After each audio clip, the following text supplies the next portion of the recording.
guys, what's up? It's Heather LaBosse here, and today I am going to be continuing my series of getting you guys in the right spirit for school and sharing some tips with you guys. If you happen to miss my first video, you can go and watch it. I actually think that video is even more important than this video because getting in the right mindset is what really makes you do well in school. It's not necessarily about the strategies and tips that I'm going to be sharing with you today necessarily. It's really how you think about yourself and think about learning. Not to say though that these tips that I'm going to share in this video aren't helpful, because oh honey, they are. The biggest tip that I have to share with you guys today that I think is just going to skyrocket your success is getting a notebook like this. And you're going to treat this like your personal little sketchbook. You're going to write in here, you're going to draw in here. And when you're including pictures, and if let's say you don't have time, you can always print out pictures. This is really going to help your memory. So if you're in history class or in your science classes, have pictures in your notebook and write in the margins. Don't just copy down the notes that the teacher has on the board. Make the notes your own. If you happen to have a sense of humor, definitely add that into your book. It's going to make it a lot more fun to go back and look over these things, and trust me, it's going to come in handy when you're thinking on a test. You might start laughing to yourself. Yeah, that's happened to me before. This is a way better approach to note-taking. I know that if you're just putting down notes, it doesn't really mean anything. And the coolest part, this is my favorite part, is that when you take good care of your notebooks and you have fun little notes in here and you have pictures and all of this stuff, it actually makes it so much fun to go back over in a few years and look through. It's really entertaining, and if you ever want to go back and learn something, you have a whole notebook to do so. You can also do the same thing with binders. I have always loved just keeping binders and all the work that I do. Keeps it organized, and I have a whole tutorial on that, making your binder look fancy, if you guys want to see that. And I usually have a calendar inside of my binders, and it just helps me keep really organized and focused. The next little trick I have for you guys is you've heard a million times before, but it is, yes, of course, note cards. But I'm not just talking about any note cards. If you're able to add color to your note cards, if you're able to put pictures with it, print out some pictures from your printer, that is really going to help solidify a lot of the concepts that you're learning, really getting it inside of your head.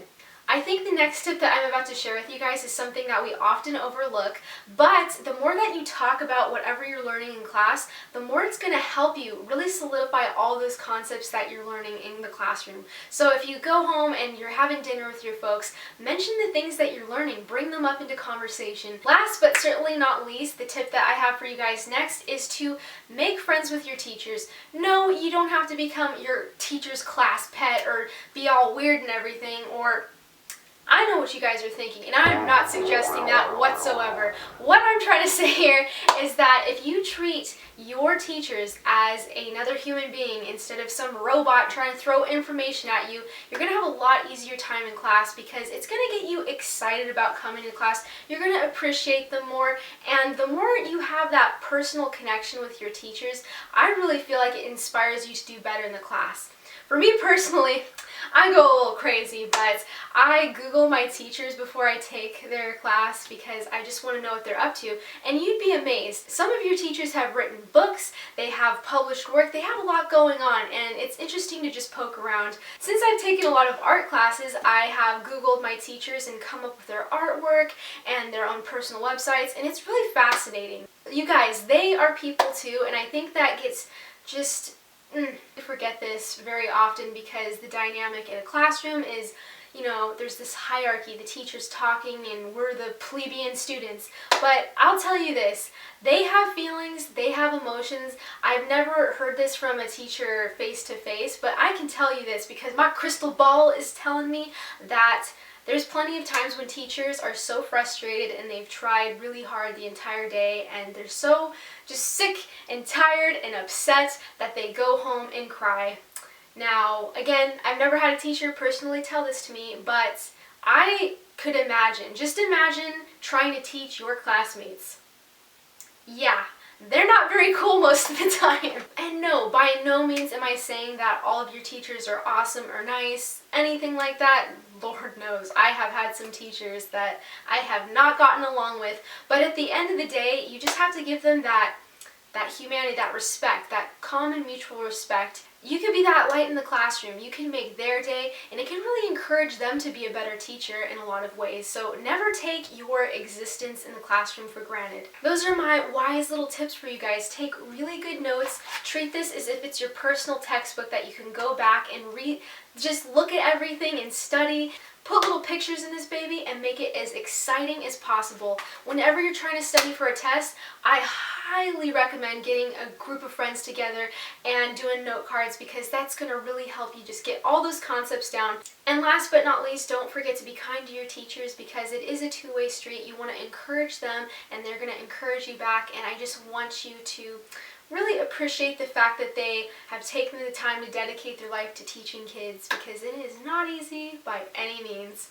This is a tip for all of you guys that are just starting college, because I know this is something that a lot of us have a problem with our first semester. So go out and make friends, because it can be really hard to do this in college, but trust me, if you don't have friends, you can kind of feel discombobulated and not motivated to start going to class and stuff like that. But if you start developing really great relationships, finding people with, your common major or things that they're interested in that you like, it's going to make you just happier to go to school, and you're going to get a lot more out of it.